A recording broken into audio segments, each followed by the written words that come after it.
कभी कभी सोचती हूँ कि अगर हमारा तिरंगा बोल पाता तो वो हमें क्या बताता। शायद उन दिनों की कहानी जब हमारा भारत आजाद नहीं था, लेकिन करोड़ों दिलों में आजादी का सपना जिंदा था।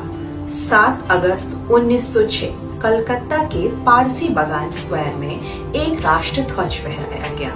वो आज का तिरंगा नहीं था, लेकिन उसमें एक आजाद भारत की पहली झलक थी। और फिर आया 1907। मैडम भीखाजी कामा ने जर्मनी के स्टुटगार्ट में भारतीय ध्वज फहराया और दुनिया के सामने कहा, भारत गुलाम हो सकता है लेकिन उसकी आत्मा आजाद है। फिर इस कहानी में कितने ही नाम जुड़ते गए। महात्मा गांधी, जिन्होंने बिना हथियार उठाए साम्राज्य को चुनौती दी। भगत सिंह, जिन्होंने हंसते हंसते फांसी को गले लगाया। चंद्रशेखर आजाद, जिन्होंने कहा, आजाद हूँ, आजाद रहूंगा। सुभाष चंद्र बोस, जिन्होंने देशवासियों से कहा, तुम मुझे खून दो, मैं तुम्हें आजादी दूंगा। सरदार पटेल, लाला लाजपत राय, बाल गंगाधर तिलक, रानी लक्ष्मीबाई, मंगल पांडे और अनगिनत ऐसे चेहरे जिनके नाम शायद इतिहास की किताबों में छोटे अक्षरों में लिखे हैं, लेकिन जिनका बलिदान भारत के इतिहास में बहुत बड़ा है। किसी ने जेल की सलाखें देखी, किसी ने गोलियां खाई, किसी ने अपना परिवार खोया और किसी ने अपनी पूरी जिंदगी देश के नाम कर दी। और फिर आया 15 अगस्त 1947, वो दिन जब सदियों की गुलामी के बाद भारत ने पहली बार आजाद हवा में सांस ली।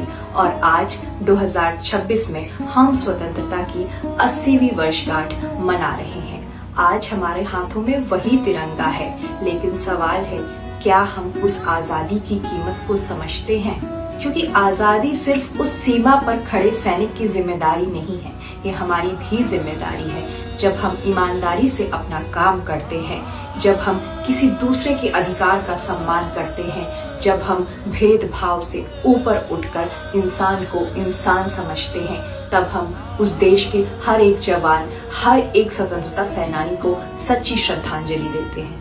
1947 में उन्होंने हमें एक आजाद भारत दिया था। अब हमारी बारी है इस भारत को और बेहतर, और मजबूत और संवेदनशील बनाने की। इस स्वतंत्रता दिवस सिर्फ तिरंगा मत फहराइए, उसके पीछे छिपी हुई लाखों कुर्बानियों को भी याद कीजिए। क्योंकि तिरंगा सिर्फ एक झंडा नहीं है, ये उन सपनों की निशानी है जिनके लिए किसी ने अपना आज कुर्बान किया था, ताकि हमारा कल आजाद हो सके। जय हिंद, जय भारत, वंदे मातरम।